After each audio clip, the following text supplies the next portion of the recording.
Okay okay बच्चों, तो AC का बिगिनर बॉक्स 1 मैंने आपको बोला था, कुछ बच्चे बोल रहे हैं ऑप्शनल था। ठीक है, चलो अभी अगर नहीं करा हो तो कोई बात नहीं। आज अपन पहले कुछ बेसिक चीजें जो पिछली क्लास में पढ़ी थी उस पर बेस कुछ क्वेश्चन देखेंगे, देन फिर अपन आगे की चीजें स्टार्ट करेंगे। ठीक है, तो स्टार्ट करते हैं कुछ बेसिक बेसिक क्वेश्चन से। देखो, एक आरसी सर्किट है जिसमें कैपेसिटर चार्ज हो रहा है। एक आरसी सर्किट है जिसमें कैपेसिटर चार्ज हो रहा है, कैपेसिटी सी है, रेजिस्टेंस आर है, बैटरी का ईएमएफ ई है। टी जीरो पर मैंने सर्किट को स्विच ऑन कराया और इनिशियली अनचार्ज था, वो बोलने की जरूरत नहीं है, आप मान लो इनिशियली अनचार्ज था। ठीक है, find average and RMS current in circuit from T zero to T. Zero से टी टाइम में सर्किट में एवरेज करंट कितना फ्लो कर रहा है और आरएमएस करंट कितना फ्लो कर रहा है, बताओ। एवरेज और आरएमएस के ऊपर कुछ क्वेश्चंस कर रहे हैं अपन। तो मैंने आपसे पूछ लिया सर्किट में एवरेज करंट कितना है और आरएमएस करंट कितना है, बताओ। करो try, average and RMS current बताओ सर्किट में कितना है। ये हो जाए तो फिर एक क्वेश्चन और दे रहा हूं मैं।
चलो, दो क्वेश्चन दिए हैं मैंने आपको। पहले क्वेश्चन में एक आरसी सर्किट है जिसमें मैंने करंट की एवरेज और आरएमएस वैल्यू पूछ ली है जीरो से टी टाइम में, और दूसरे क्वेश्चन में आपको मैंने पोटेंशियल का ग्राफ दे रखा है, एवरेज और आरएमएस पोटेंशियल पूछा है और फिर कुछ और चीज भी पूछी है। करते हैं अपन। सबसे पहले फर्स्ट क्वेश्चन करिए। आरसी सर्किट में करंट की इक्वेशन तो याद होगी।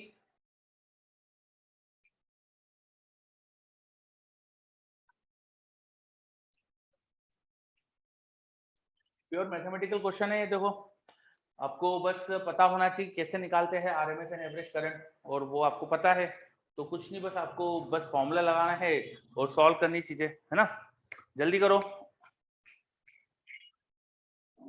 फटाफट, I am waiting.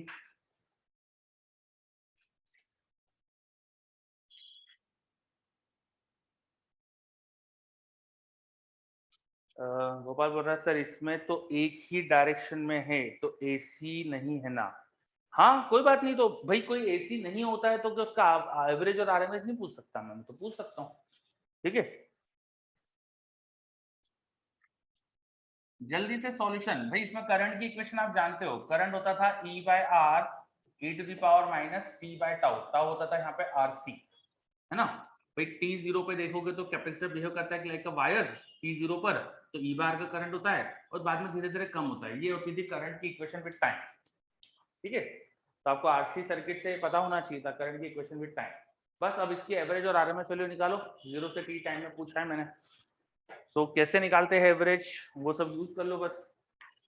I average की डेफिनेशन क्या होती है, जो भी टाइम इंटरवल है उसमें इसका इंटीग्रेशन करो आई का और उस टाइम इंटरवल से डिवाइड कर दो। This is definition of average current.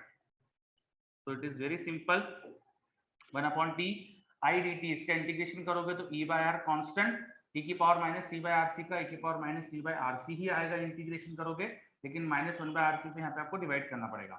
तो minus one by R C का ऊपर आर सी हो गया, बाहर माइनस साइन, और फिर इसमें लिमिट्स लगाना है आपको जीरो से टी। तो बाहर हो गया, देखो एक आर से आर कैंसल, तो C E by T with minus sign, और अंदर टी लगाओगे तो ई की पावर ये आएगा, जीरो लगाओगे माइनस साइन के साथ, माइनस अंदर ले जाओ तो 1 माइनस ई की power minus T by R C. देखो ये आ रहा है एवरेज करंट, आ रहा है क्या एवरेज करंट जीरो से टी टाइम में। सोहम बोल रहा है स्क्वायर स्क्वायर करके कुछ निकाल लिया सोहम ने। बेटा स्क्वायर क्यों आ जाएगा एवरेज में, बस आई की जो इक्वेशन है उसका इंटीग्रेशन करना है, तो ये ई बाय आर कॉन्स्टेंट बाहर ले लिया, ई की power minus T by R C का इंटीग्रेशन, ई की power minus T by R C, और minus one by R C से डिवाइड करा तो ये बाहर आ गया। देखो सही है क्या, अच्छा आपने आरएमएस का दिया है, ओके चलो ये समझ में आया क्या सबको, एवरेज निकालना सोहम को तो आ रहा है, बाकी सब भी बताओ। ईशान को भी क्लियर, शांतनु को भी क्लियर, अच्छा तो मैं तो एक्सपेक्ट कर रहा था कि आप तो फटाफट निकाल के बता दोगे मुझे एवरेज, पता नहीं आप कुछ पता नहीं कुछ सोचने लग गए होंगे। अब आरएमएस निकालो, आरएमएस जल्दी से निकाल के बताओ इसका, आरएमएस निकालो।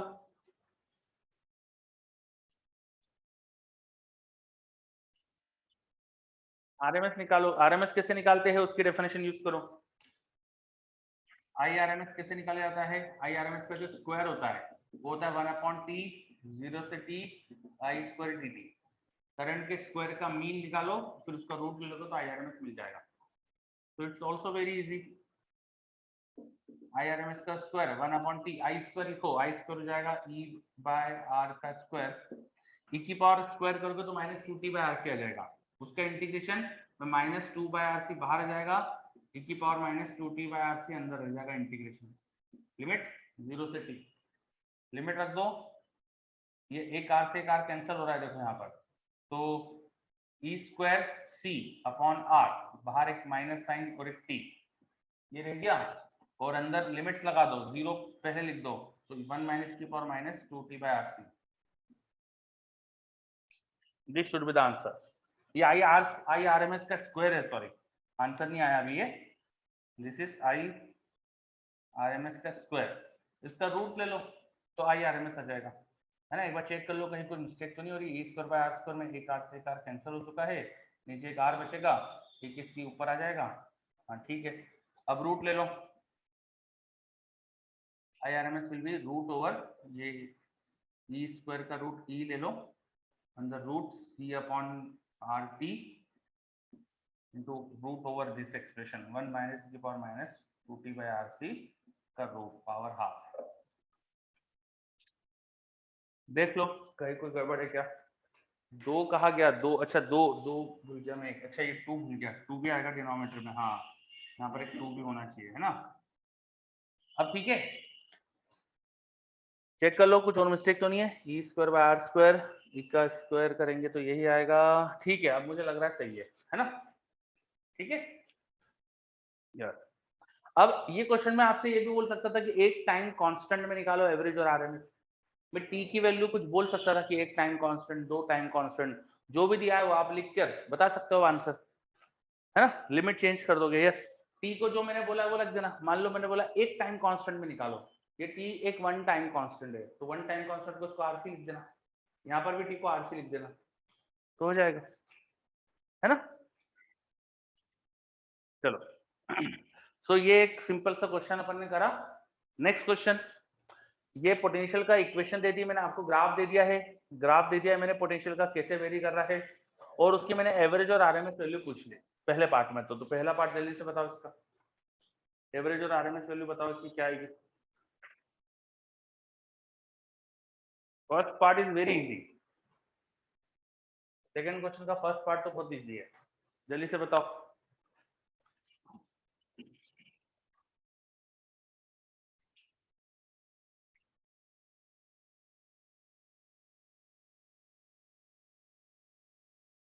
आपसे पूछा है पोटेंशियल का इक्वेशन दे दी है, पोटेंशियल का आपको फंक्शन ग्राफ दे दिया है, और साइनसोइडल है ग्राफ, दिख साइनसोइडल ले रहा है, मैं लिख भी देता हूँ साइनसोइडल है,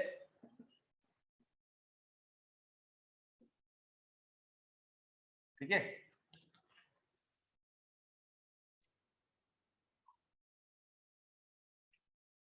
और कुछ रिक्वायरमेंट है क्या? ग्राफ कैसा है बता दिया है।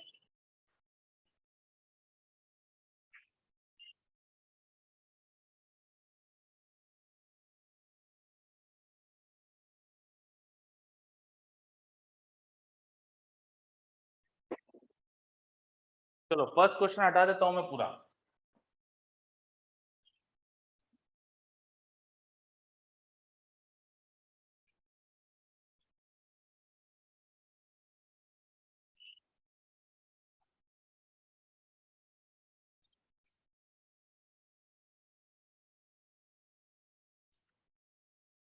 या सिद्धेश का बिल्कुल सही आया, बिल्कुल सही सिद्धेश। ठीक है, वी एवरेज और वी आरएमएस पूछा है। क्या इसका एवरेज मैं 0 से t/2 टाइम में निकालूं या 0 से t टाइम में निकालूं तो अलग आएगा क्या कि सेम आएगा? बताओ। सेम आएगा, है ना? सेम आएगा। और 0 से t/2 टाइम तक ये साइन वाले जो ग्राफ है, इसका हमने एवरेज निकाला नहीं था क्या? इसका हमने एवरेज निकाला था कि नहीं, बताओ। साइनसोइडल का अपन ने हाफ साइकिल में एवरेज निकाला था ना, तो वही तो आना चाहिए फिर आंसर इसका। भाई साइनसोइडल में हमने निकाला तो है इसका एवरेज, तो वही तो आना चाहिए। तो वी एवरेज फर्स्ट पार्ट का क्या आना चाहिए? 2v0/π। फिर आरएमएस, अब ग्राफ दिखने में सेम है, बिल्कुल सही, इसका स्क्वायर भी वही आएगा जैसा साइनसोइडल में अपन ने करा है, तो आरएमएस भी सेम ही आना चाहिए, v0/√2। ये समझ में आ रहा है?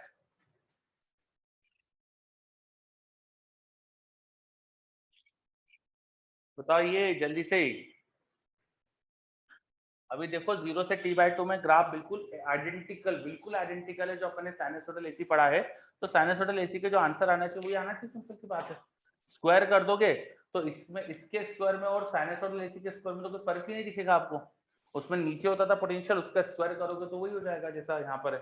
ठीक है, चलो फर्स्ट पार्ट हो गया। अब क्वेश्चन का सेकेंड पार्ट ध्यान से पढ़ो।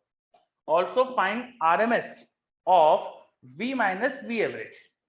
जो पोटेंशियल का हमारे पास ग्राफ है ना, इसमें से मैं इसकी एवरेज वैल्यू सब्ट्रैक्ट कर दूं अगर, तो जो चीज आएगी, जो भी चीज आएगा उसका आरएमएस पूछा है। Average of V minus V average करो।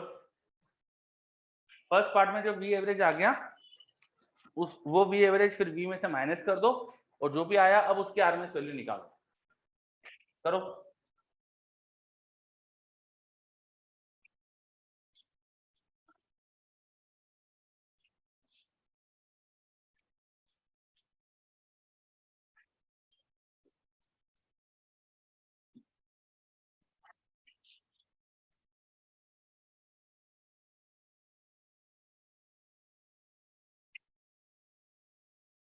करिए जल्दी से।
देखो सेकंड क्वेश्चन क्या पूछा है मैंने इसके अंदर, जो सेकंड पार्ट है, आपको आरएमएस निकालना है वी माइनस वी एवरेज का।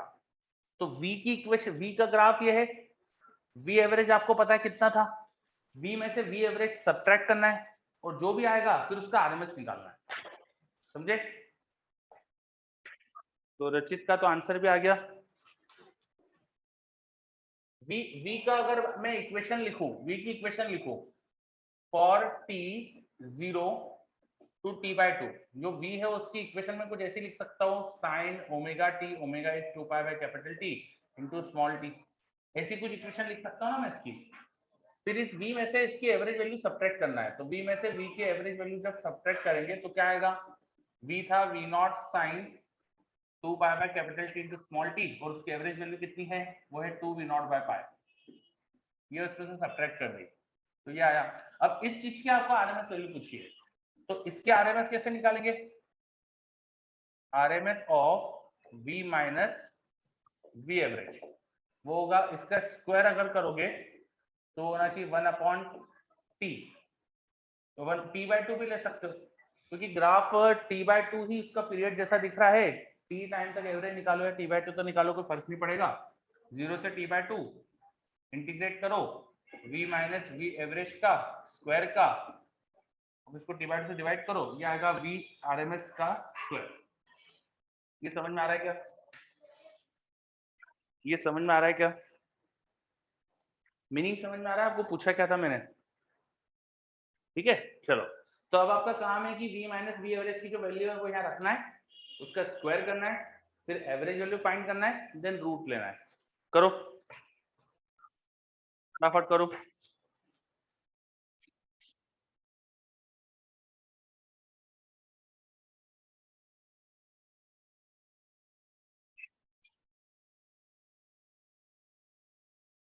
मुझे लग नहीं रहा इतना भी डिफिकल्ट था, थोड़ा मैथमेटिकल है क्वेश्चन, मतलब हो सकता है आपको वो क्वेश्चन समझ नहीं आ रहा हो इसलिए टाइम लग रहा हो, बाकी तो कुछ भी नहीं है देखो इसके अंदर, है ना।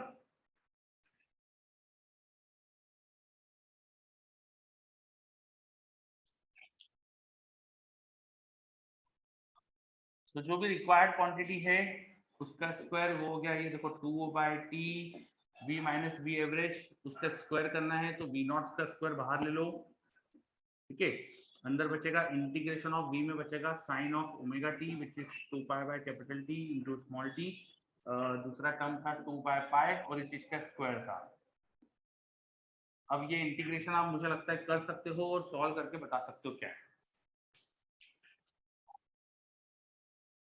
अब हो जाएगा क्या, फटाफट बताओ जल्दी से।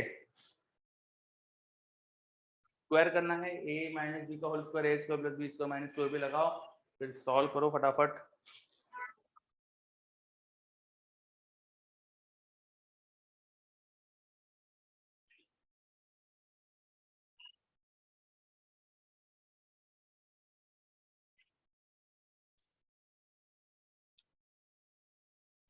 टू वी नॉट का square by T, sine omega T का स्क्वायर करोगे तो sine square theta, sine square theta का 0 से t में इंटीग्रेशन करोगे, 0 से t में इंटीग्रेशन करोगे, ठीक है।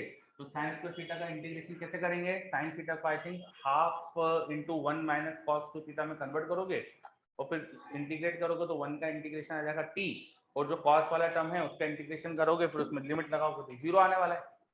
तो इसका इंटीग्रेशन करके लिमिट लगा के मुझे ऐसा लग रहा है कि half into T by to आने वाला है, साइन वाले टर्म का स्क्वायर का इंटीग्रेशन करके half into T by to आने वाला है। 2 बाय पाई का स्क्वायर करोगे तो 4 by pi square, limit limit लगा के टी बाई टू आने वाला है, ठीक है। इनका प्रोडक्ट वाला टर्म आएगा minus 4 by pi into sine, अब साइन वाले टर्म का इंटीग्रेशन करोगे तो कॉस में आएगा, और फिर कॉस वाले में भी ये लिमिट लगाओगे, तो कॉस में टी बाई टू लगाओगे तो पाई, और फिर उसमें 0 रखोगे तो -2 आ जाएगा वो लिमिट लगा के। कुछ समझ में आ रहा है क्या, उसमें एक टी का भी तो फैक्टर बचेगा, ओमेगा टी नीचे मुझे डिवाइड करना पड़ेगा, तो नीचे omega which is 2 pi bye T बचेगा, तो लिमिट लगाने के बाद ये आने वाला है। अगर इंटीग्रेशन करा हुआ है तो ये मुझे आपको समझ में आ रहा होगा मैंने कैसे कर दिया, आ रहा है क्या। चलो सर्वेश बोल रहा है डन, ठीक है, ओके बस अब इसको फटाफट और आगे सॉल्व कर लो। तो 2 बाई टी, देखो टी बाई टू, और ये टी ऊपर लेके आओ और एक बाई टू, तो टी बाई टू गायब गायब हो रहा है, ये टी बाई टू, ये टी बाई टू, ये टी बाई टू, और ये टी बाई टू गायब हो गया, ठीक है। तो बचे यहाँ पे वी नॉट का स्क्वायर इंटू क्या क्या बच रहा है यहाँ पे 4 बाय पाई स्क्वायर विथ -8 + 8 हो गया, प्लस ये तो 12/π² प्लस हाफ, ये टर्म बच रहा है। साइन वाइन की कोई गड़बड़ तो नहीं है, वो चेक कर लो एक बार। कॉस साइन वाले टर्म का इंटीग्रेशन यहाँ करेंगे तो माइनस साइन एक और आएगा वहां पर, एक साइन की गड़बड़, यहाँ प्लस हो जाएगा, यहाँ प्लस हो जाएगा, ठीक है। तो प्लस होने वाला है यहाँ पर, तो ये माइनस, तो ये माइनस में बचेगा, हाफ माइनस हाफ माइनस 4/π², ये आ रहा है एक्सप्रेशन, ठीक है। सही है क्या?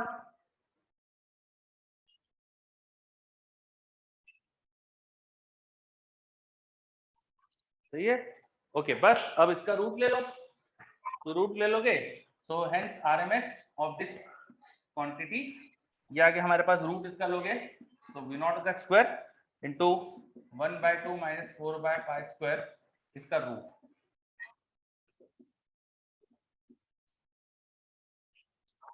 ओके, अब इस क्वेश्चन में फिजिक्स तो कुछ भी नहीं है, देखो फिजिक्स बस इतना सा है कि भाई आरएमएस का मतलब क्या होता है, उसके अलावा पूरा मैथ्स है। तो क्या आपको इसका मैथ्स समझ में आया? मैथ्स का क्वेश्चन समझ में आ रहा है? सर v0 पे स्क्वायर हटेगा, मैच हुआ आंसर, तो अच्छा लगा, वेरी गुड, है ना। v0 का स्क्वायर हट जाएगा सॉरी आंसर में, ठीक, ओके। चलो, तो ये अपन ने क्वेश्चन करा, ये याद रखना बच्चों, ये क्वेश्चन ये मैं आपको है ना कहीं पर इसका यूज करूंगा मैं, तो इसको याद रखना, तो इस पे स्टार स्टार कुछ लगा लो। ऐसा कोई बहुत लोग पूछेंगे नहीं इस क्वेश्चन को, बस ये मुझे कहीं पर जरूरत पड़ेगी, है ना, मुझे इसकी जरूरत पड़ेगी जब मैं बोलूंगा कि आपको ये करवाया था मैंने, तो इसलिए इसको याद रखना कि ये कैसे निकाला है अपन ने, ठीक है। ओके, आगे बढ़ते हैं अब 18वें में। हमने आरएमएस का मतलब समझ लिया, अलग अलग वेवफॉर्म का आरएमएस अपन निकालना सीख गए, एवरेज निकालना सीख गए, ठीक है। अब अपन स्टार्ट करते हैं AC circuit. Now will start AC circuit, AC circuit.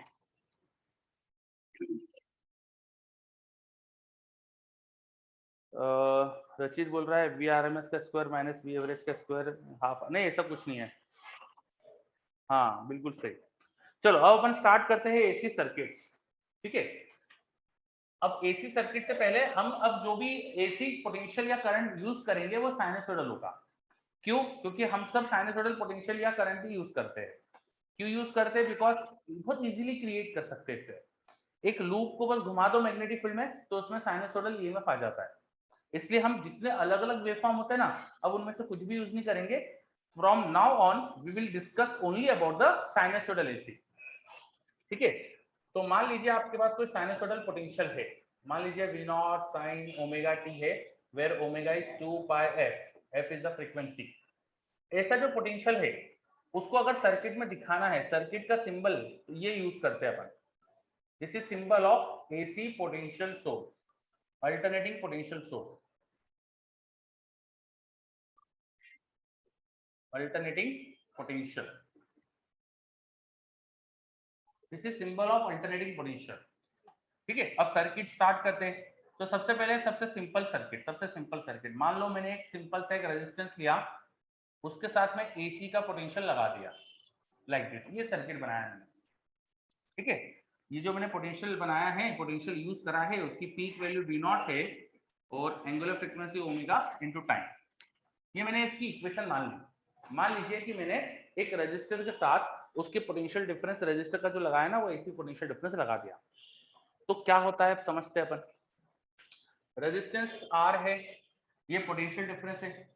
अब रेजिस्टेंस में जो भी करंट होता है उसका पोटेंशियल डिफरेंस अपॉन रेजिस्टेंस होता है ना, बताइए। By Ohm's law we know that जो भी करंट आएगा रेजिस्टेंस में उसको उसका पोटेंशियल डिफरेंस जो भी आपने लगाया है डिवाइड बाय रेजिस्टेंस लिखेंगे, है ना। तो पोटेंशियल डिफरेंस था वी नॉट, उसको आर से डिवाइड करा इनटू साइन ओमेगा टी, ये आ गया करंट, ठीक है। सो करंट की इक्वेशन भी तो अल्टरनेटिंग जैसे आ गई।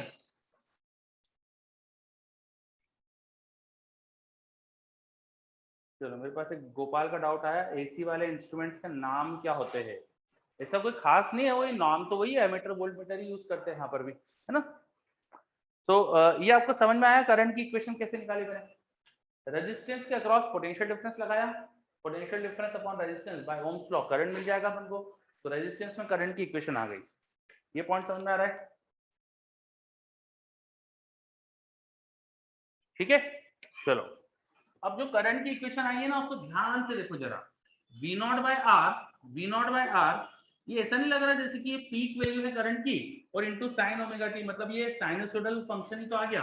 This is also an sinusoidal function है। हमें पीक करंट वो हम अगर आई नॉट बोल दे तो वो हमको दिख रहा है V नॉट बाय आर।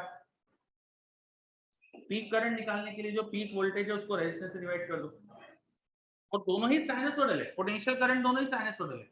अगर पोटेंशियल साइनसोइडल होता है तो उसकी आरएमएस वैल्यू को क्या लिखा जाता है, जो भी पीक वैल्यू है अपॉन √2 लिखा जाता है। और करंट भी साइनसोइडल आ गया तो उसकी आरएमएस वैल्यू भी क्या लिखेंगे, वो भी करंट की पीक वैल्यू अपॉन √2 लिखेंगे।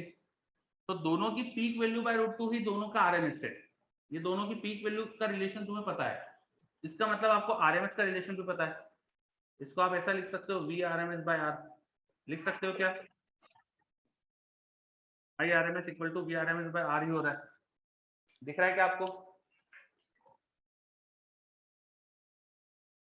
ये इक्वेशन समझ में आ रही है क्या? बताइए। जो वोल्टेज की पीक वैल्यू है बाय √2 करोगे तो V/RMS आएगा, तो ये वोल्टेज की पीक वैल्यू बाय √2 V/RMS है, और I not by √2, I not को लिख दिया V not by R by √2, तो V नॉट बाय √2 V/RMS हो गया। ठीक है, तो इन सिंगल रजिस्टर एसी में अगर सिंगल रजिस्टर लगा दूं मैं, तो सिंगल रजिस्टर के अंदर जो करंट की आरएमएस वैल्यू है और वोल्टेज की आरएमएस वैल्यू का रिलेशन मिल गया मुझको, और दोनों ही साइनसोइडल आते हैं, दोनों ही साइनसोइडल आते हैं। इनफैक्ट दोनों के जो साइनसोइडल फंक्शन है उनका एग्जैक्टली साइन वाला टर्म सेम है, दोनों सेम फेज में है। साइनसोइडल क्वांटिटी जो होती है, अगर ये साइन और ये कॉस में है तो उनमें 90 डिग्री फेज डिफरेंस है, लेकिन यहाँ पर दोनों सेम है, तो अपन बोलेंगे कि दोनों ही सेम फेज में ऑसिलेट कर रहे हैं। पोटेंशियल भी ऑसिलेट कर रहा है, करंट भी ऑसिलेट कर रहा है। हरी बात समझ में है ना, दोनों सेम फेज में ऑसिलेट कर रहे हैं। तो एक चीज और हमको यहाँ पे समझ में आई कि current and potential are in same phase. ठीक है, so whenever a resistor is connected to a AC potential, the current in resistor and the potential difference across resistor are having this relation that I/RMS is V/RMS by R, and V and I are in same phase, दोनों same phase में होते हैं। For resistance potential उसके across जो है और उससे current flow कर रहा है वो दोनों सेम फेज में होते हैं। ठीक है, अब जो फेज जो ये ऐसी क्वांटिटी होती है जो साइनसोइडली वेरी करती है, जैसे पोटेंशियल है यहाँ पर, करंट है यहाँ पर, इनकी इक्वेशन साइनसोइडल इक्वेशन है, इनको हम रोटेटिंग वेक्टर से रिप्रेजेंट कर सकते हैं, इनको हम फेजर से रिप्रेजेंट कर सकते हैं। What are phasor? Phasors are rotating vector जिनका प्रोजेक्शन अगर मैं किसी एक्सिस पे ले लूं एक्स या वाई, तो वो मुझे साइनसोइडल वेरिंग क्वांटिटी दे देता है। मैं यहाँ पर जो करंट और पोटेंशियल आ रहा है इन दोनों को फेजर से दिखा सकता हूं। मैं एक वेक्टर ड्रॉ करूं जिसकी लेंथ v नॉट है, उसका x एक्सिस से एंगल ओमेगा टी है, it is rotating with angular velocity omega. तो इसका जो y एक्सिस पे प्रोजेक्शन है, इसका जो y एक्सिस पे प्रोजेक्शन है, this is your potential in AC circuit, ये आपका एसी सर्किट का पोटेंशियल है। This is v not sine omega T. सही बात है क्या? वो वेक्टर का y एक्सिस से प्रोजेक्शन ले लूंगा तो v not sine omega T आएगा, और वेक्टर जैसे जैसे रोटेट करेगा या प्रोजेक्शन की वैल्यू चेंज होती जाएगी। ठीक है, so this physical quantity the potential is nothing but the projection of phasor। ये क्लियर हो रहा है? बिल्कुल एसएचएम में है ना, वही एसएचएम वाली चीज है, एसएचएम का फेजर है। ठीक है, अब करंट भी देखो यहाँ पर सेम ही तो इक्वेशन आ रही है, करंट का फेजर भी सेम बनाएंगे, बस उसका वैल्यू लेंथ चेंज हो जाएगी। करंट का फेजर भी सेम फेज में बनाएंगे, तो करंट का फेजर भी इसी फेज में होगा, सेम एंगुलर वेलोसिटी से घूमेगा, बस उसकी लेंथ चेंज हो जाएगी। ये समझ में आ रहा है? So in resistance, current and voltage phasor are in same phase, एक ही लाइन के अलोंग बनाया अपन ने दोनों को। ये समझ में आ रहा है? चलो बहुत बढ़िया। ठीक है, तो प्योर रेजिस्टेंस में जब अपन एसी लगाते हैं तो क्या होता है वो अपन ने सीख लिया, उसके करंट की वैल्यू निकाल ली, उसके करंट और पोटेंशियल में रिलेशन लिख लिया, ये सब हो गया। अब नेक्स्ट चीज देखते हैं, सेकंड सर्किट। रजिस्टर के बाद अपन कैपेसिटर लगा देते हैं एसी में, तो capacitor in AC, capacitor in AC, capacitor के अक्रॉस एसी पोटेंशियल लगा दिया, ठीक है। मान लो कैपेसिटी सी थी। अब पोटेंशियल की इक्वेशन हमने मान ली V equal to V not sine omega T, ये कैपेसिटर का पोटेंशियल मान लो। हम जानते हैं कि कैपेसिटर की प्लेट पे जो चार्ज आता है ना, by Q equal to C V, capacitor की प्लेट पे जो चार्ज आता है उसको लिख सकते हैं उसकी कैपेसिटी इंटू उसका पोटेंशियल डिफरेंस।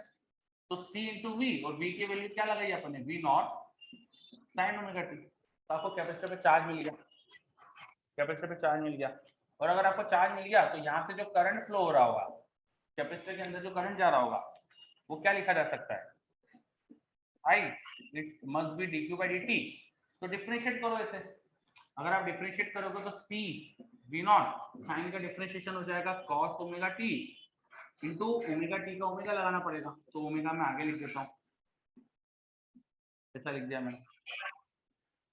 बोलो ये समझ में आया? कैपेसिटर में फ्लो करने वाला करंट निकाल दिया, ठीक है। अब ये ऐसा नहीं लग रहा, सॉरी ये ऐसा नहीं लग रहा, this is the peak value of current. Current की पीक वैल्यू वो आ गई V not into C omega, वो सी ओमेगा को नीचे ले जाता हूँ, 1/c ओमेगा, या ओमेगा सी, ठीक है। करंट की पीक वैल्यू उसको हम बोल रहे हैं आई नॉट, वो आ गई V not upon 1 omega C. मैं ऐसा क्यों लिख रहा हूँ, 1 ओमेगा सी क्यों लिख रहा हूँ, क्योंकि पोटेंशियल जो पीक वैल्यू होती है उसको रेजिस्टेंस से डिवाइड करने पे करंट आता था। तो मैं चाह रहा हूँ यहाँ पर है ना, मैं कुछ डिवाइड करूँ, पोटेंशियल को किसी चीज से डिवाइड करूँ जिससे करंट आए, ये मैं इक्वेशन बनाना चाह रहा था। तो पोटेंशियल को इस चीज से डिवाइड करने पे करंट आ रहा है, ऐसा नहीं लग रहा ये इफेक्टिव रेजिस्टेंस है। करंट की पीक निकालने के लिए पोटेंशियल की पीक अपॉन रेजिस्टेंस करते थे अपन रजिस्टर में, तो रेजिस्टेंस की जैसी चीज यहाँ पर ये है 1 ओमेगा सी, ठीक है। रेजिस्टेंस की जैसी जो चीज आती है कैपेसिटर के लिए, इसे नाम दिया रिएक्टेंस, रिएक्टेंस। और एक कैपेसिटर के लिए रिएक्टेंस है, इसलिए इसको बोलते हैं कैपेसिटिव रिएक्टेंस। इसको शो करते हैं अपन एक्स से, XC is 1 omega C. XC is just like resistance, resistance की जैसी चीज है। तो करंट निकालने के लिए V बाय R के बदले V बाय X करते हैं यहाँ पर, V बाय XC। और करंट की इक्वेशन भी साइनसोइडल, पोटेंशियल की भी साइनसोइडल, दोनों का जो पीक में रिलेशन वही आरएमएस में आएगा। तो करंट की जब आरएमएस वैल्यू निकालना हो आपको कैपेसिटर में, तो आप वोल्टेज की जो आरएमएस वैल्यू है डिवाइड बाय XC कर देंगे। बोलो ये समझ में आ रहा है? ठीक है। कैपेसिटर के अंदर जो करंट फ्लो कर रहा है इन एसी सर्किट, वो निकालने के लिए उसकी पीक वैल्यू निकालना है, आरएमएस वैल्यू निकालने के लिए आपको अगर वोल्टेज की पीक पता है तो उसको एक्सी से डिवाइड करो, वोल्टेज की आरएमएस पता है तो एक्सी से डिवाइड करो। कैपेसिटर का इफेक्टिव रेजिस्टेंस जो क्रिएट होता है उसको नाम दिया हमने reactance, capacitive reactance. So what is reactance? It is effective resistance of capacitor. What is reactance? Effective resistance of capacitor. What is reactance? Effective resistance of capacitor. Capacitor का जो resistance है वो रिएक्टेंस। जैसा रेजिस्टेंस के साथ उसका resistance show करते हैं ना, वैसे ही इसके साथ इसका रिएक्टेंस शो करते हैं XC, और ये भी ओम्स में आएगा। इक्वेशन में डायमेंशन वाइज सेम ही होगा, ये भी ओम्स में मेजर होगा। चलो just a minute.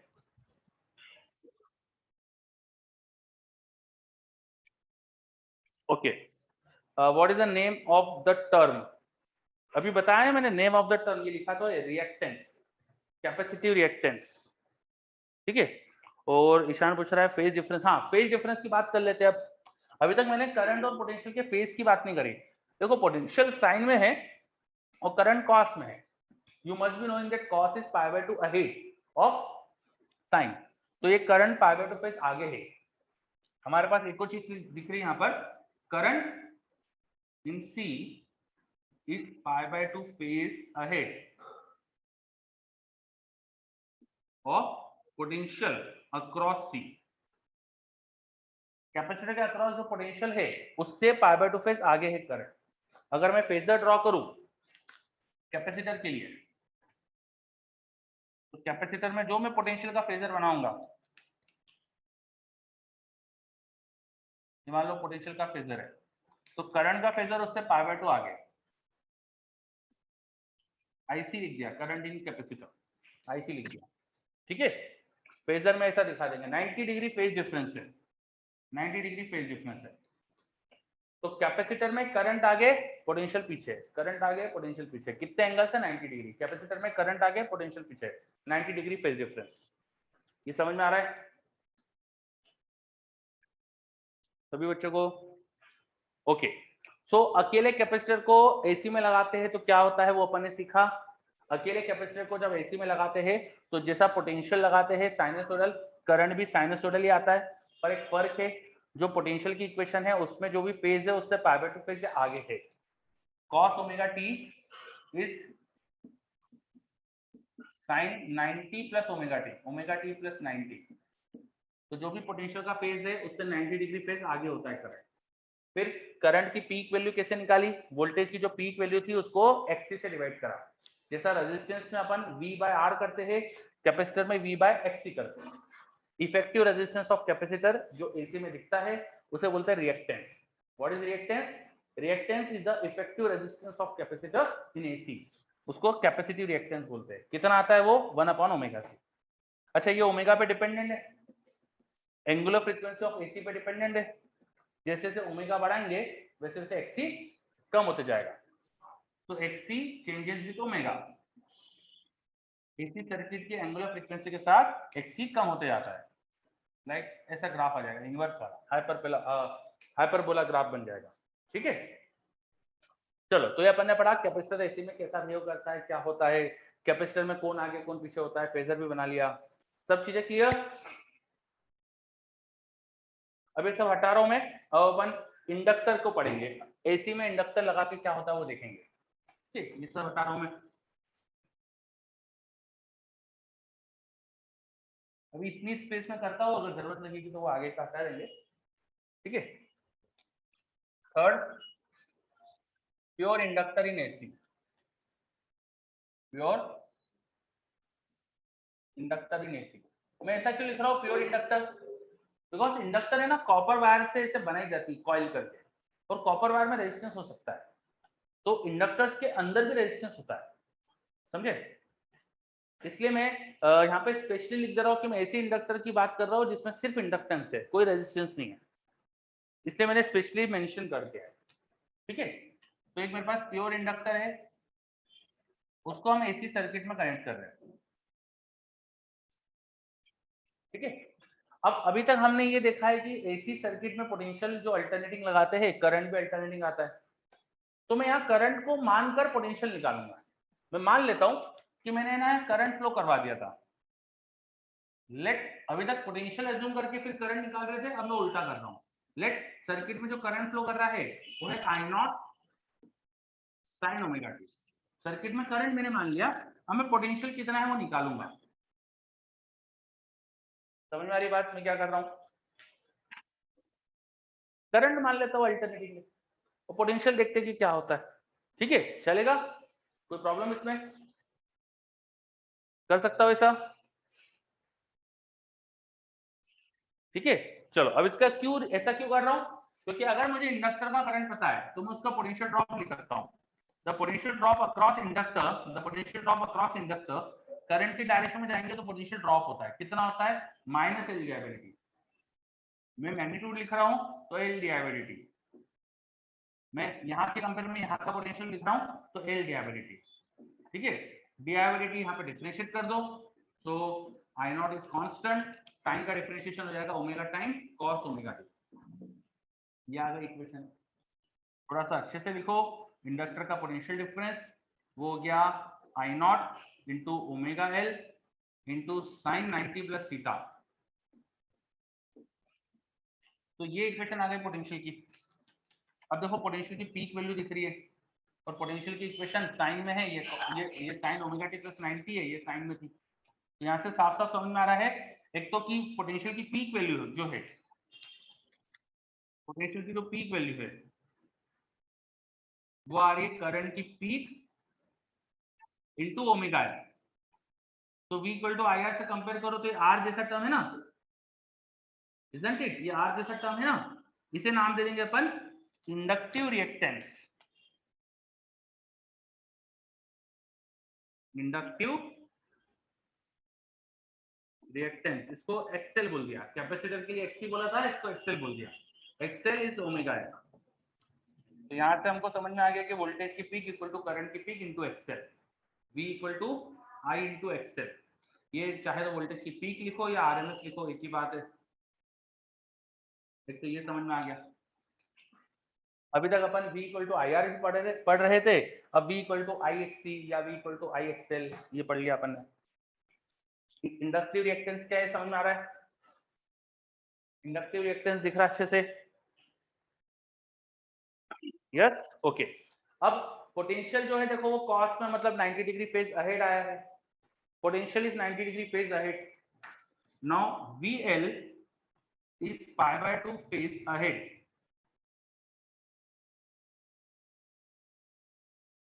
in inductor, ahead then current inductor।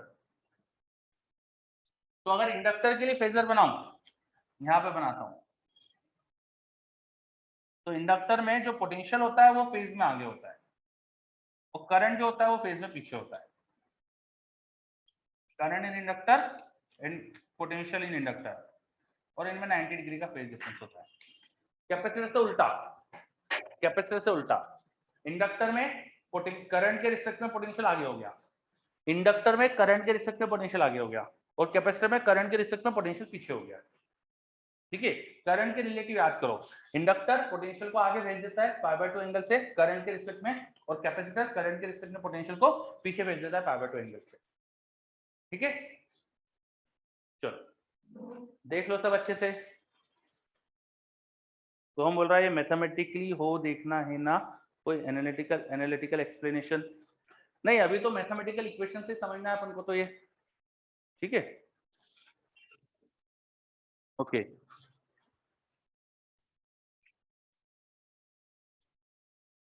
तो हमने तीनों एलिमेंट जो हमने अभी तक पढ़े हैं, रजिस्टर, कैपेसिटर, इंडक्टर, तीनों को एसी में लगा के देखा कि क्या होता है, तीनों को एसी में लगा के देखा क्या होता है। गोपाल बोल रहा है पीक वाला फिर से बता दूं, तो देखो करंट की पीक मैंने आई नॉट मानी थी, और वोल्टेज की जो पीक वैल्यू दिख रही है वो आई नॉट ओमेगा एल है। तो वोल्टेज की peak value equal to current की peak value into omega L, omega L को मैंने बोल दिया एक्सेल, और सिमिलरली आरएमएस का रिलेशन आ जाएगा। ठीक है, चलो। सो अभी तक जितनी चीजें हमने पढ़ी है, तो हमको ये समझ में आ रहा है कि इंडक्टर, कैपेसिटर, रजिस्टर, तीनों में ही अगर आप पोटेंशियल को अल्टरनेटिंग लगाओ, लाइक साइनसोइडल पोटेंशियल लगाओ, साइनसोइडल की बात करेंगे अपन, साइनसोइडल पोटेंशियल लगाओ तो करंट भी साइनसोइडल आता है। करंट और पोटेंशियल दोनों ही साइनसोइडल होते हैं, दोनों की पीक वैल्यू का कुछ रिलेशन होता है जो ओम्स लॉ जैसा दिख रहा है हमको।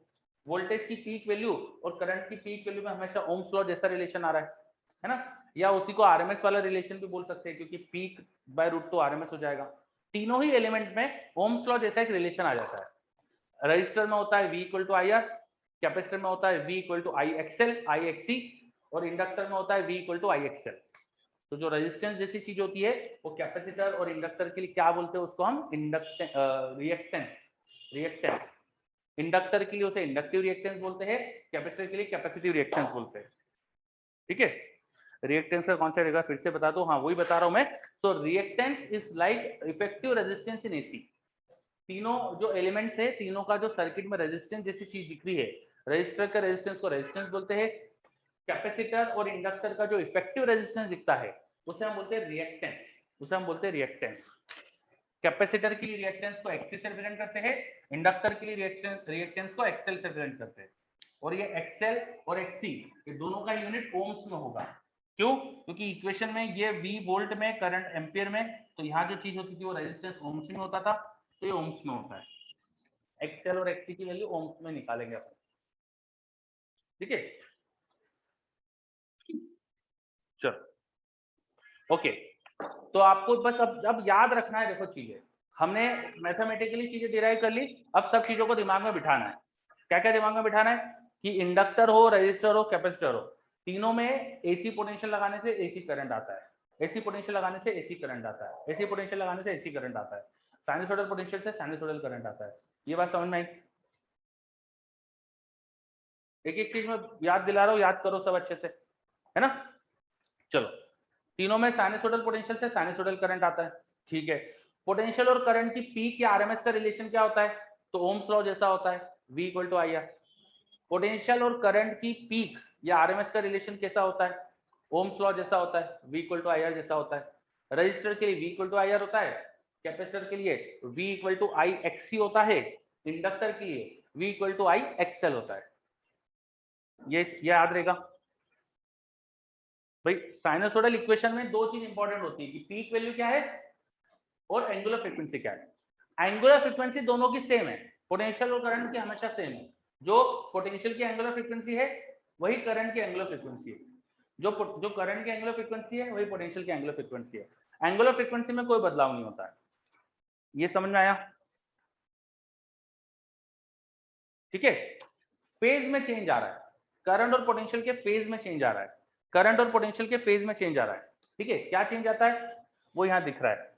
रजिस्टर में करंट और पोटेंशियल सेम फेज में होते हैं, करंट और रजिस्टर सेम फेज में होते हैं, करंट और पोटेंशियल सेम फेज में होते हैं रजिस्टर में। कैपेसिटर में करंट से पोटेंशियल पीछे होता है 90 डिग्री, इंडक्टर में करंट से पोटेंशियल 90 डिग्री आगे होता है। ठीक है, तो इक्वेशन लिखते समय बस एक फेज डिफरेंस का ध्यान रखना है और पीक वैल्यू में वेरिएशन होता है उसका ध्यान रखना है। सब कुछ क्लियर है क्या? सहज शांति वेट, सहज बोल रहा है रजिस्टर, ये इंडक्टर में अगर रेजिस्टेंस भी होगा तो क्या करेंगे? तो अभी शांति, अपन को अभी करना ही नहीं कुछ, प्योर इंडक्टर का सीखो पहले, बाकी चीज बाद में देखेंगे, अभी आसान चीजें सीखेंगे। सर अगर इंडक्टर प्योर है तो इफेक्टिव रेजिस्टेंस कैसे आ रहा है, समझ नहीं आया। अच्छा, आपका क्वेश्चन ही कुछ अलग था। ये तो इंडक्टर प्योर है तो इफेक्टिव रेजिस्टेंस कैसे आ रहा है? तो इक्वेशन से समझ में आ रहा है, हमको मैथमेटिकल समझना है बेटा। ये इसमें और कुछ दिमाग मत लगाओ भाई। करंट की इक्वेशन ये, पोटेंशियल ड्रॉप ऑफ इंडक्टर निकालेंगे तो ऐसे ही आएगा। ये पोटेंशियल ड्रॉप जो आ रहा है उसमें मुझे दिख रहा है कि जो करंट में कुछ इंटू हुआ है, करंट में कुछ इंटू होकर पोटेंशियल की पीक वैल्यू मिली है, तो जो इंटू होता है करंट में, जो मल्टीप्लाई होता है उसको मैंने इफेक्टिव रेजिस्टेंस जैसा बोल दिया। क्लियर? ओके, मैथमेटिकल सीखना है इसको, मतलब इसका और कोई लॉजिकल एक्सप्लेनेशन नहीं है, प्योर मैथमेटिक्स। मैथमेटिक्स से दिख रहा है हमको कि इंडक्टर एक इफेक्टिव रेजिस्टेंस जैसा क्रिएट करती है, वो इफेक्टिव रेजिस्टेंस करंट की और पोटेंशियल की आरएमएस और पीक वैल्यू को रिलेट करता है, बस ऐसा याद रखना है। ओके, तो अगर ये सब चीजें याद हुई तो अब इन पे बेस कुछ छोटे छोटे क्वेश्चंस करते हैं। हटा रहा हूं सब कुछ, हटा रहा हूं मैं।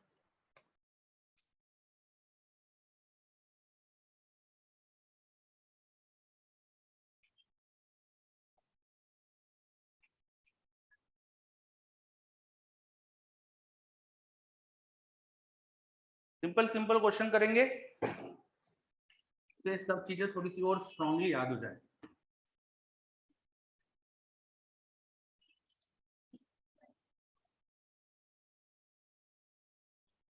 देखो पहला क्वेश्चन, एक रेजिस्टेंस है, उसमें जो करंट फ्लो कर रहा है वो मैंने आपको दे दिया 4 ampere into sine of 100t plus 30 degree. ये रजिस्टर में करंट की इक्वेशन दी और रेजिस्टेंस इसका 4 ओम्स है, तो इसमें पोटेंशियल की इक्वेशन क्या होगी? रेजिस्टेंस के पोटेंशियल ड्रॉप की इक्वेशन क्या है?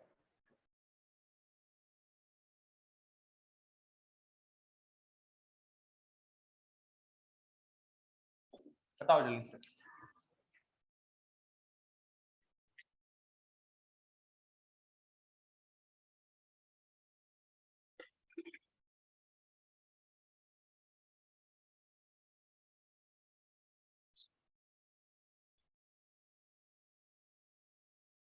ईशान गलत है बेटा, रजिस्टर के पोटेंशियल ड्रॉप की इक्वेशन पूछ ली मैंने आपसे, एक रजिस्टर से जो करंट फ्लो कर रहा है उसकी इक्वेशन दे दी।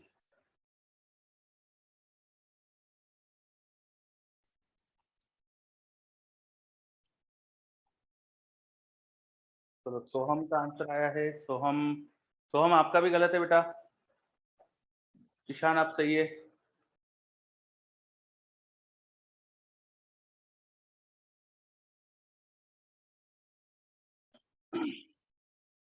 सर्वेश बिल्कुल सही।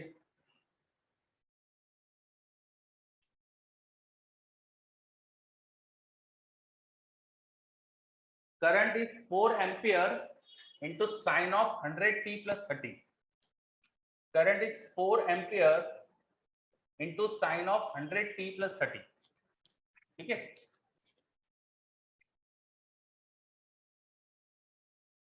चलो शांतनु बिल्कुल सही।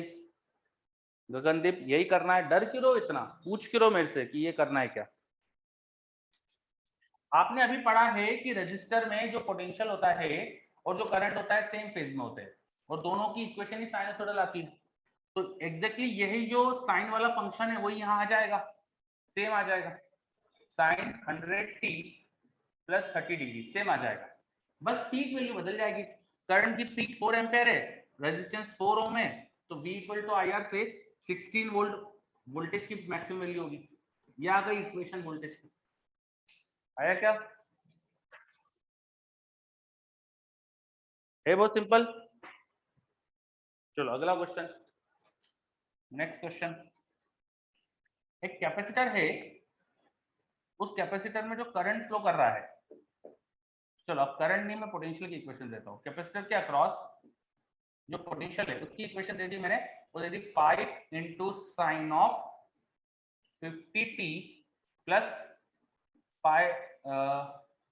50t plus 5 pi by 4।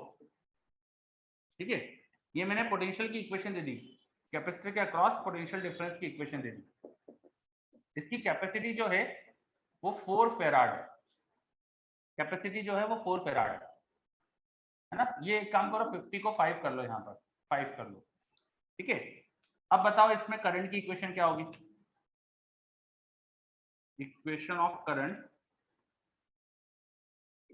In capacitor बताओ।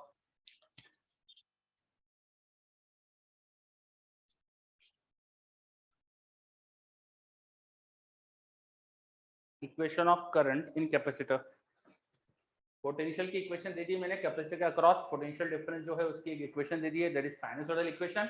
अब आपको कैपेसिटर में जो करंट है उसकी इक्वेशन बतानी है। ये करो, एक और क्वेश्चन दे रहा हूँ फिर।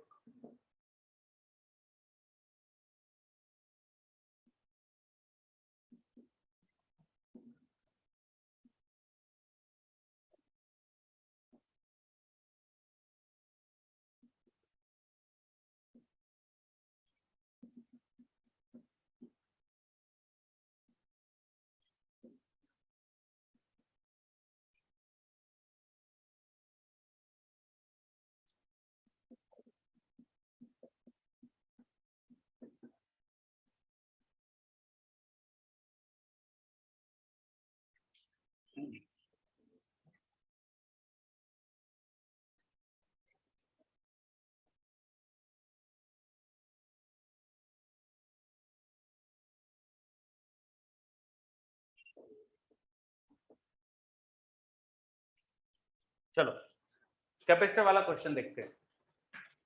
तो काफी बच्चों का आंसर आ रहा है मेरे पास। Equation of current in capacitor, पहले करंट निकालने के लिए आपको करंट और पोटेंशियल में ये पता होना चाहिए कि जो पोटेंशियल है उसमें जो अपना साइन वाला एक्सप्रेशन है एग्जैक्टली वही आएगा, बस करंट फाइबर टू फेज आगे होता है। कैपेसिटर में करंट फाइबर टू फेज आगे होता है, तो इक्वेशन में साइन वाला टर्म तो सब कुछ सेम लिखेंगे अपन, 5 पाई बाय 4, पर हम जानते हैं कि पाई बाय 2 फेज आगे होता है ना इसमें करंट, कैपेसिटर में करंट आगे पोटेंशियल पीछे होता है, तो पोटेंशियल की इक्वेशन से पाई बाय 2 जोड़ने पर करंट का फेज आएगा, तो यहाँ पाई बाय 2 जोड़ेंगे। और पीक वैल्यू कैसे निकालें, वो पोटेंशियल की पीक वैल्यू पता है, तो करंट की पीक वैल्यू कैसे निकलेंगे, V by resistance, V upon R। अब R जो कैपेसिटर का होता है वो होता है ओमेगा C, है ना। कैपेसिटर का जो इफेक्टिव रेजिस्टेंस होता है, सॉरी 1 बाय ओमेगा C होता है। कैपेसिटर का effective resistance 1 by omega C होता है। ओमेगा कितना दिया है क्वेश्चन में, 5, C कितना दिया है 4, तो इफेक्टिव रेजिस्टेंस इज 1 बाय 20, और V अपॉन रेजिस्टेंस करेंगे विच इज 1/20, तो आपको करंट की पीक वैल्यू मिलेगी। वोल्टेज की peak value upon reactance, voltage की पीक वैल्यू अपॉन रिएक्टेंस, ये आएगी करंट की पीक वैल्यू। वोल्टेज की पीक वैल्यू 5 है, रिएक्टेंस की वैल्यू 1/20 है, तो कितना आ गया 100। तो यहाँ पर बाहर देखो 100 बनने वाला ही है, तो 100 लिख देता हूं मैं। 100 sin 5t प्लस 5π/4 प्लस π/2, ये आ गया हमारी करंट की इक्वेशन। आ रहा है क्या सबको ये? तरह से बेसिक से भी कर सकते हैं ना, जैसे डिराइव किया वैसे। हाँ वो कर सकते हो, आपकी इच्छा है तो बेसिक से भी करो, पर मैं याद करवाना चाह रहा हूँ आपको चीजें। तो जो रिजल्ट्स आए थे वो यूज करो डायरेक्ट, ठीक है? मैं रिजल्ट यूज करवाना चाह रहा हूँ आपसे, रिजल्ट डायरेक्ट याद करने की कोशिश कर रहा हूँ, ठीक है? चलो, तो अब इसमें देख लो, किसी को कोई डाउट हो तो बताओ। मुझे तो लग रहा है मैक्सिमम बच्चों का आ गया है, बहुत बढ़िया। अब अगला question, next question, AC potential is applied across an inductor. एक इंडक्टर को एसी पोटेंशियल लगा दिया, जिसकी आरएमएस वैल्यू देखो लिखी है यहाँ पर 20 वोल्ट है, ये आरएमएस लिखा है, आरएमएस 20 वोल्ट है। फ्रीक्वेंसी इसकी 10 हर्ट्ज थी। जो इंडक्टेंस है सर्किट में वो 2/π हेनरी है, इस इंडक्टर का इंडक्टेंस 2/π हेनरी है। तो इसमें पूछ के लिए मैंने आरएमएस करंट, तो कैसे निकालते हैं RMS current? V equal to I R होता है, तो V R M S equal to I R M S into R के बदले इंडक्टर के लिए एक्सएल लिखा जाता है। ये अपन इक्वेशन यूज कर लेंगे, V equal to I R जैसे equation. V R M S हमें दिया है क्वेश्चन में 20, आई आर एम एस मुझे निकालना है। और एक्सएल क्या होता है? इंडक्टर का रिएक्टेंस ओमेगा एल होता है। Omega is 2π into frequency into L, L is 2/π। थोड़ा सॉल्व कर लो बस इसको, देखो पाई से पाई कैंसिल हो गया, ये आ रहा है 40, तो आई आर एम एस आ जाएगा हमारे पास 20/40, दैट इज हाफ या 0.5 आंसर। आया क्या क्वेश्चन? चलो, तो याद हो रहा है चीजें, जो भी हमने कैपेसिटर इंडक्टर के लिए चीजें पढ़ी है बस वो याद रखना है और कुछ भी नहीं, ठीक है? अगला क्वेश्चन, नेक्स्ट क्वेश्चन,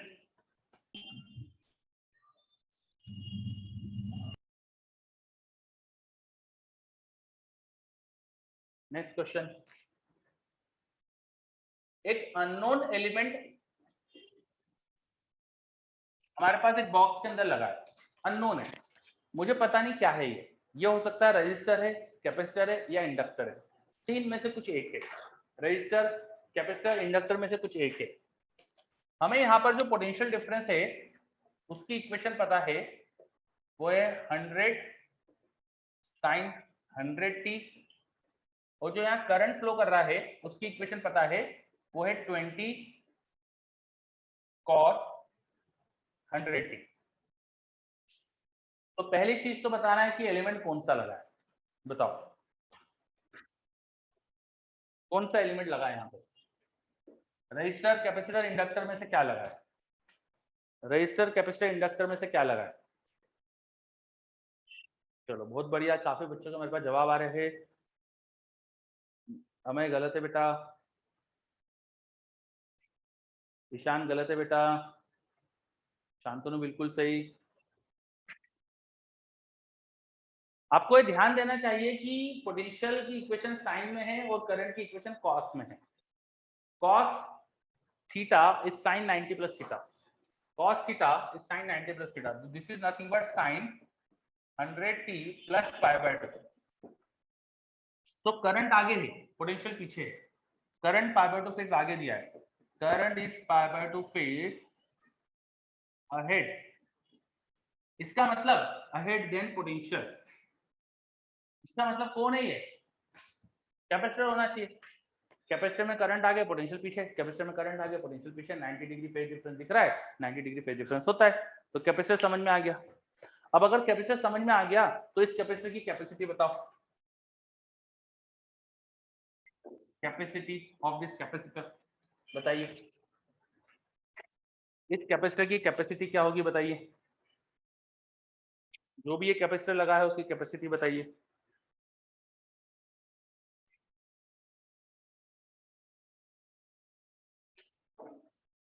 गोपाल का आंसर आ रहा है, गोपाल देखेंगे अपन।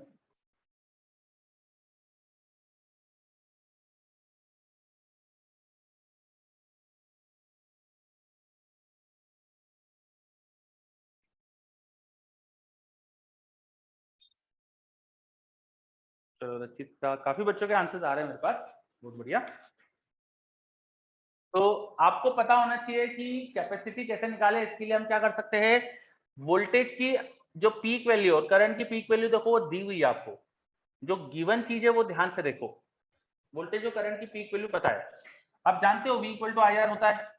हम वोल्टेज की पीक वैल्यू को लिख सकते हैं करंट की पीक वैल्यू इंटू आर के वाले कैपेसिटर के लिए लिखा जाता है एक्सी, और एक्सी कैपेसिटर का होता है 1/ओमेगा सी।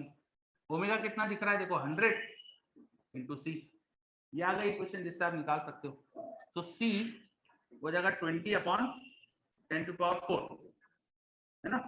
तो ये कितना आ रहा है 20 इंटू 10⁻⁻⁴ फेराड या 2 मिली फेराड, आंसर सिंपल। चलो, तो बेसिक चीजें हमको समझ में आ गई है कि कैपेसिटर, रजिस्टर, इंडक्टर को एसी पोटेंशियल लगाने से क्या होता है, करंट भी एसी जैसे ही आता है, उनमें फेज डिफरेंस होता है कुछ, उनकी पीक वैल्यू का रिलेशन क्या होता है, ये सब अपन ने बातें करी। ठीक है, अब एक चीज और बता देता हूं मैं आपको, अभी तक मैंने शायद बताया नहीं आपको, कि जब भी आपको सर्किट में अगर कुछ दिया जाता है नॉर्मली, तो पीक वैल्यू नहीं दी जाती है, नॉर्मली आरएमएस वैल्यू दी जाती है। हमने अगर बोल दिया कि एक मैंने रजिस्टर के अक्रॉस पोटेंशियल लगाया है AC potential of 100 volt, question में अगर मैंने बोला एक रजिस्टर के क्रॉस एसी पोटेंशियल लगाया 100 वोल्ट का, तो ये 100 वोल्ट क्या होता है, अगर मैं कुछ कह नहीं रहा हूं साथ में, तो आपको यही मानना है कि वो आरएमएस है। ठीक है, बिकॉज आरएमएस वैल्यू ही हमारे इंस्ट्रूमेंट रीड करते हैं। तो किसी भी क्वेश्चन में जैसे यहाँ पर मैं अगर ये नहीं लिखता ना कि वी आरएमएस 20 वोल्ट है, तो अंडरस्टूड था कि आरएमएस ही दिया होगा, समझे। चलो, उस चीज को और स्ट्रॉन्गली अपन बाद में भी देखेंगे, अभी अपन ने बेसिक्स कवर करा, तो हमें ये पता चल गया कि भाई तीनों एलिमेंट अलग अलग कैसा बिहेव करते हैं। अब इनको साथ में लेके कैसा बिहेव होता है जरा वो देख लेते हैं अपन। तीनों एलिमेंट को साथ में लेके क्या होता है वो देख लेते हैं। हाँ, अंशुल नहीं, एसी पोटेंशियल बोलकर कुछ वैल्यू दे दी तो आरएमएस दी, ठीक है। ऐसा बोल दिया कि रजिस्टर के एक कैपेसिटर है, उसके थ्रू अल्टरनेटिंग करंट फ्लो कर रहा है ऑफ 20 एम्पियर, तो that 20 ampere must be RMS. चलो, अब अपन देखते हैं, तीनों चीजों को एक साथ लगा देते हैं सर्किट में, रजिस्टर, कैपेसिटर, इंडक्टर, तीनों को साथ में लगा देते हैं। जनरली किताबों में दो दो को एक बार में सिखाया जाता है, लेकिन तीनों को लगाना बहुत आसान है, इसलिए मैं तीनों को साथ में लगा रहा हूँ। ठीक है, तो अपन पढ़ रहे हैं series LCR circuit, series LCR circuit. अगर मेरे पास एक रजिस्टर, एक इंडक्टर और कैपेसिटर, तीनों को एक साथ ही मैंने एसी पोटेंशियल के साथ लगा दिया, तीनों को एक साथ ही मैंने एसी पोटेंशियल के साथ लगा दिया, तो मैं जानना चाहता हूँ कि क्या होगा, कितना करंट होगा, कितना पोटेंशियल होगा, करंट और पोटेंशियल के अंदर रिलेशन क्या होगा, ये मैं सब जानना चाहता हूँ। ठीक है, समझ में आई बात कि हम क्या कर रहे हैं। ठीक है, चलो, अब क्योंकि तीनों एलिमेंट सीरीज में लगे हैं, तो एक काम करते हैं, करंट कुछ एज्यूम कर लेते हैं और पोटेंशियल की वैल्यू फाइंड करते हैं। Let current flowing in the circuit is I not sine omega T, और पोटेंशियल डिफरेंस क्या आ रहा होगा वो निकालते, चलेगा क्या।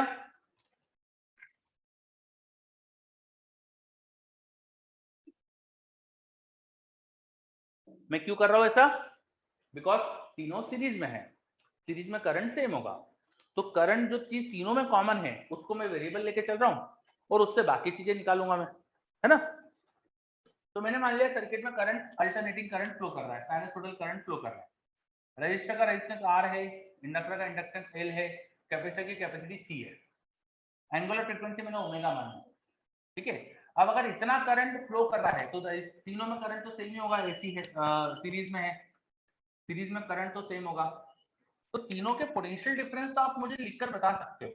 आप मुझे बता सकते हो कि रजिस्टर का पोटेंशियल डिफरेंस क्या आएगा, इंडक्टर का पोटेंशियल डिफरेंस क्या आएगा, और कैपेसिटर का पोटेंशियल डिफरेंस क्या आएगा, बता सकते हो क्या। बोलो, है ना? हमने अभी थोड़ी देर पहले तो पढ़ा है सब कुछ। ये करंट की इक्वेशन मुझे पता है, तो रजिस्टर में जो पोटेंशियल डिफरेंस होता है उसकी जो पीक वैल्यू होती है वो होती है करंट की पीक वैल्यू इनटू आर, और वो एग्जैक्टली करंट के फेज में होता है। ओमेगा भी सेम ही होता है, हमने पढ़ा है। इंडक्टर के केस में करंट की पीक वैल्यू इनटू एक्सएल, ये वोल्टेज की पीक वैल्यू होती है, और पोटेंशियल करंट से आगे होता है उसको अपन लिखेंगे sign omega T plus pi by 2, omega T plus pi by 2, ये इंडक्टर का पोटेंशियल होता है।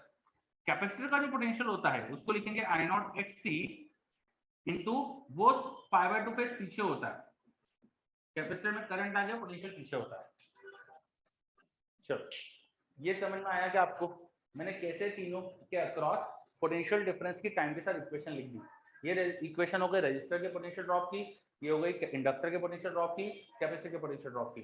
तीनों में ही साइनसोइडल करंट था, तो इक्वेशन साइनसोइडल आना चाहिए। बस मैंने जो साइन वाला टर्म है उसको जो भी नेसेसरी फेज में चेंज होगा उसके साथ लिख दिया, और पीक वैल्यू भी सही सही लिख दी। रजिस्टर में पोटेंशियल की पीक वैल्यू होती है करंट की पीक इंटू आर, इंडक्टर में होती है I naught into XL, capacitor में आई नॉट इंटू एक्ससी। चलो, इन सब में कोई भी समस्या हो तो बता दो मुझको। कुछ भी नहीं है? अब मुझे यह पता है कि यहाँ और यहाँ और यहाँ इन तीनों का पोटेंशियल डिफरेंस किसी इंस्टेंट पे क्या है। एट एन इंस्टेंट ये तीनों की वैल्यू पता है, इन तीनों को सम कर दो तो टोटल पोटेंशियल मिलना चाहिए ना। केवीएल से by KVL the total potential drop in the circuit must be equal to instantaneous potential drop of resistor, inductor and capacitor. Instantaneous तीनों के पोटेंशियल ड्रॉप का सम टोटल पोटेंशियल ड्रॉप होना चाहिए KVL से। ठीक है, अब जरा ये इक्वेशंस को अपन ऐड करते हैं। ये देखो I naught R into sine omega T, VL is I naught XL sine 90 plus theta, sine 90 plus theta, ये हो जाएगा कॉस थीटा। ठीक है, ये हो रहा है माइनस कॉमन ले लो इसमें से, तो sine 90 minus theta, minus common ले लोगे तो साइन 90 माइनस थीटा, वो भी कॉस थीटा हो जाएगा माइनस कॉमन लेने के बाद। तो माइनस बाहर ले लिया, I naught XC cos omega T. बोलो, ये समझ में आया क्या आपको? मैंने लास्ट में क्या करा, यहाँ देखो, मैंने अंदर से माइनस बाहर ले लिया, sine of minus theta is minus sine theta, minus बाहर ले लिया और pi by 2 minus omega T कर दिया। Sine pi by 2 minus omega T is going to be cos omega T. ठीक है, अब ये दोनों कॉस वाले टर्म को मैं एक साथ ऐड करके लिख सकता हूँ, और इनफैक्ट देखो सभी में आई नॉट कॉमन है, आई नॉट बाहर ले लेता हूँ, तो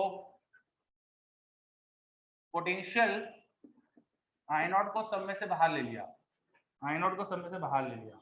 ठीक है, फिर अंदर क्या आया, यहाँ पर बचा मेरे पास R sine omega T plus XL minus XC cos omega T.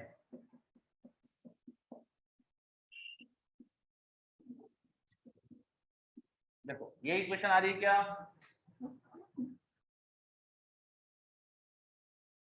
अच्छे से देखो, कुछ नहीं करा है, यहाँ से आई नॉट तीनों में उसको बाहर ले लिया, और first term was R sine omega T and the second term है यहाँ पे एक्सएल और एक्सी में से कॉस ओमेगा टी बाहर ले लिया मैंने। ठीक है, चलो अब ये देखो A sine theta plus B cos theta बन गया ना, A sine theta plus B cos theta, तो by A sine theta plus B cos theta is equal to root over a square plus b square into sine of theta plus tan inverse b by a। इस equation को use कर लेता हूं, तो I will get b equal to I not root over R square plus XL minus XC का whole square, ठीक है, into sine of omega T plus tan inverse b by a XL minus XC by R. ये equation आ गई। ठीक, ये total potential की equation आ गई हमारे पास। आ रही है क्या, समझ में आ रहा है? ये देखो अच्छे से, अब इस इक्वेशन को जरा ध्यान से देखो, इस इक्वेशन को जरा ध्यान से देखो, ये है करंट की peak value into something sine of omega T और कुछ फेज है, ऐसा लग रहा है ना। ये करंट को मैंने साइनसोइडल इक्वेशन मानी, ये भी साइनसोइडल ही है जिसका कुछ फेज डिफरेंस है, दिख रहा है। कंपेयर करो ये जो करंट की इक्वेशन, जो तीनों में जो करंट मैंने माना था, सर्किट में जो करंट फ्लो कर रहा है वो भी साइनसोइडल एज्यूम करा है, और पोटेंशियल जो सर्किट के अक्रॉस आया टोटल पोटेंशियल वो भी साइनसोइडल इक्वेशन। उस साइनसोइडल इक्वेशन की ये पीक वैल्यू है और sine of omega T plus ये, तो ये टर्म दिख रहा है phase difference. If you compare this with the equation of current, आपको फेज डिफरेंस दिख रहा है और करंट की पीक और वोल्टेज की पीक का रिलेशन दिख रहा है। यहाँ से हमें दिख रहा है कि वोल्टेज की जो पीक वैल्यू आ रही है, मैक्सिमम वैल्यू ऑफ वोल्टेज जो आ रही है वो है करंट की पीक वैल्यू इनटू ये वाली quantity which is root over R square plus XL minus XC का स्क्वायर। ठीक है, एक तो हमको ये इक्वेशन समझ में आ रही है, और फिर करंट और पोटेंशियल का फेज डिफरेंस दिख रहा है, and the phase difference phi between current and potential is tan inverse XL minus XC by R. This is phase difference between potential and current, and this is relation in the peak value. ये समझ में आया क्या आपको? बताओ, इसमें कोई doubt? अच्छे से देखो, क्लियर? तो V equal to I R जैसा इक्वेशन है ये रेजिस्टेंस जैसी चीज है, am I right? This quantity is like resistance, ये रेजिस्टेंस जैसी चीज है ना।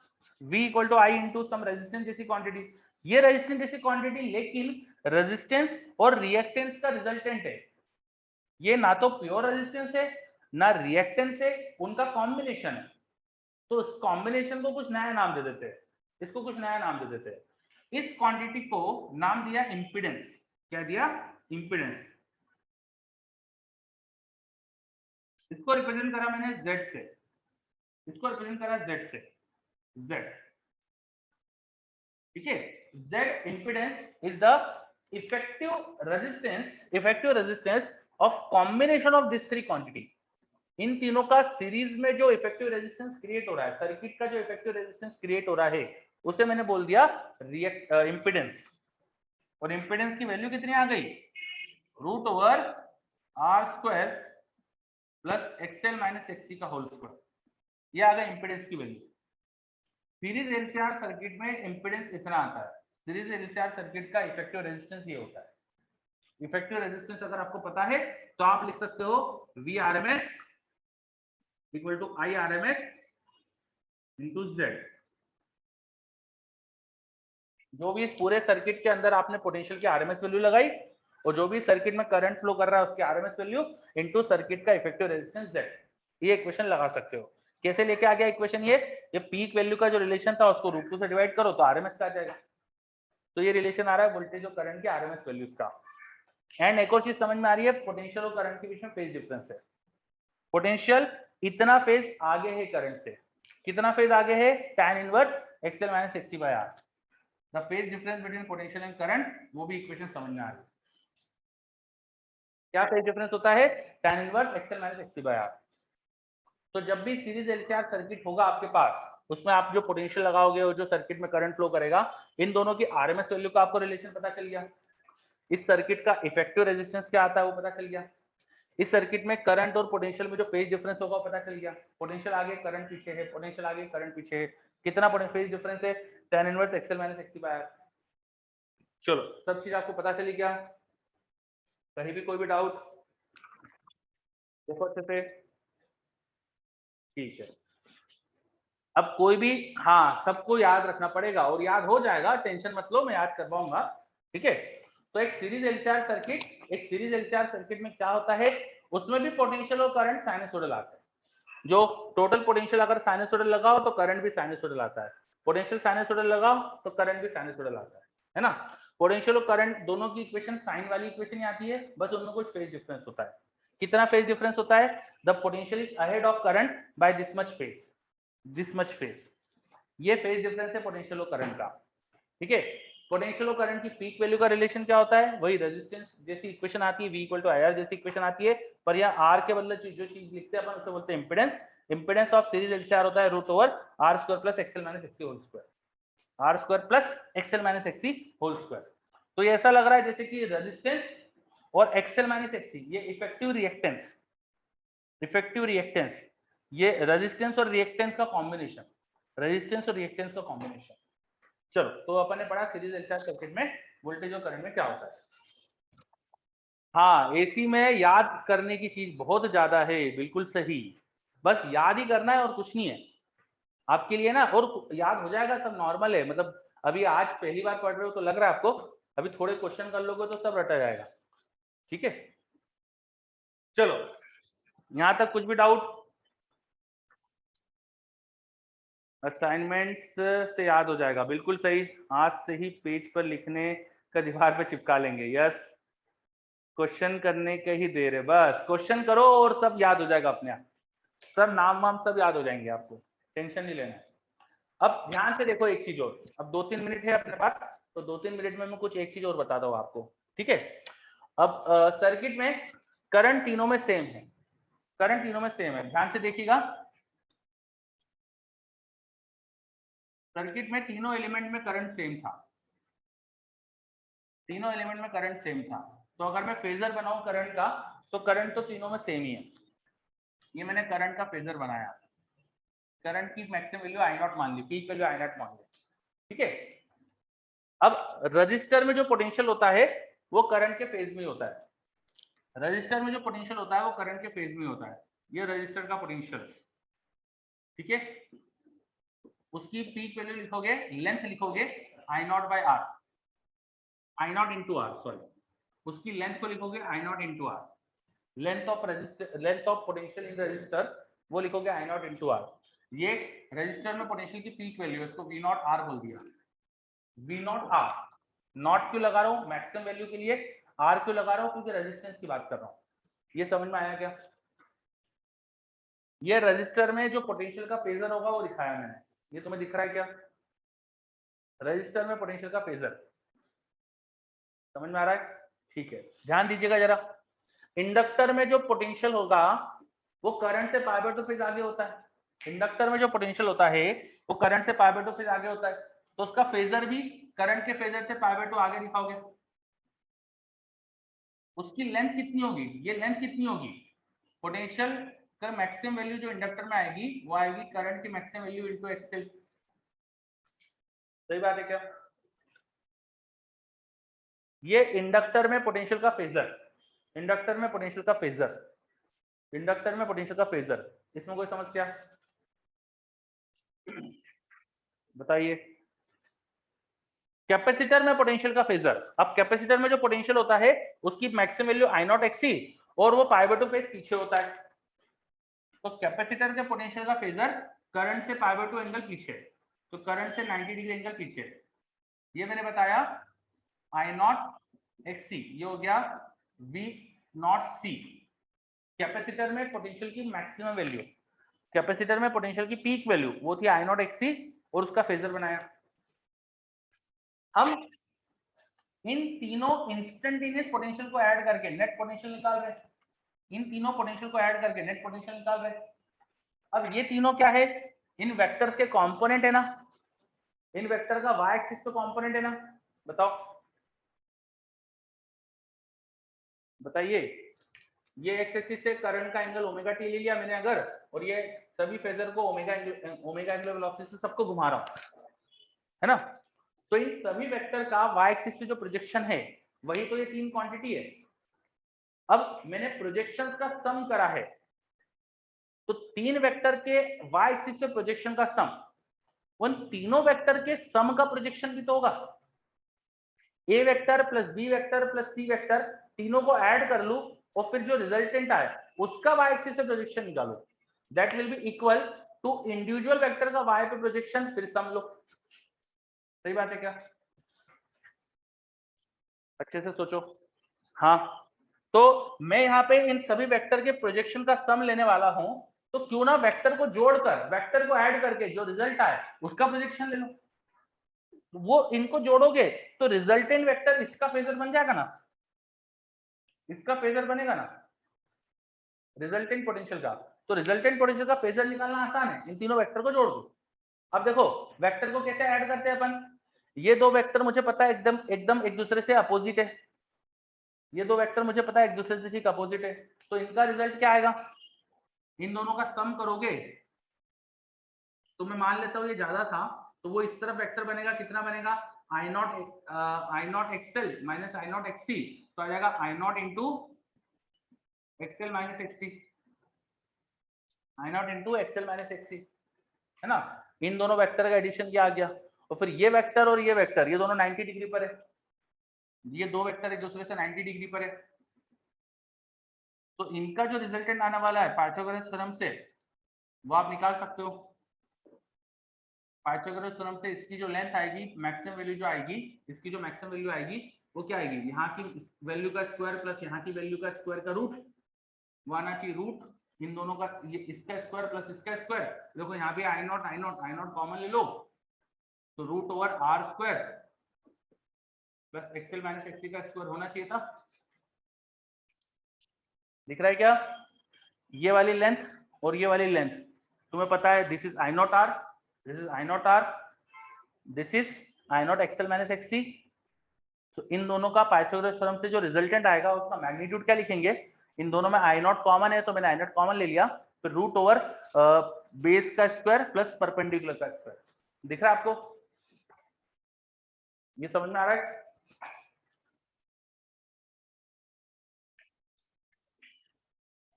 तो जो भी हम यहाँ पर मैथमेटिकल कर रहे थे ना वो अपन बहुत फटाफट कर सकते थे फेजर का यूज करके। अगर फेजर ड्रॉ कर लो तो फेजर के addition subtraction vector addition subtraction से बहुत जल्दी काम हो जाता है।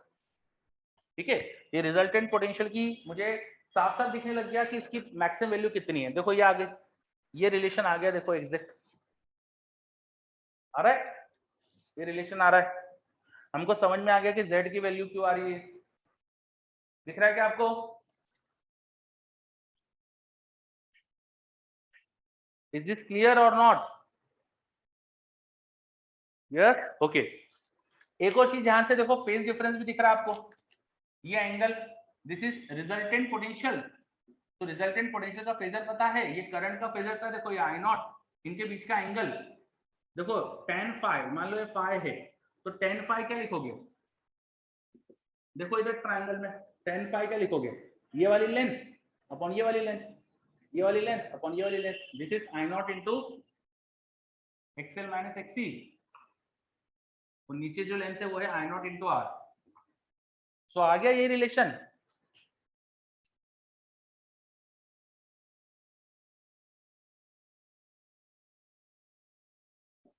यस, एडिशन ऑफ एसएचएम जैसा हो गया, बिल्कुल सही है ना।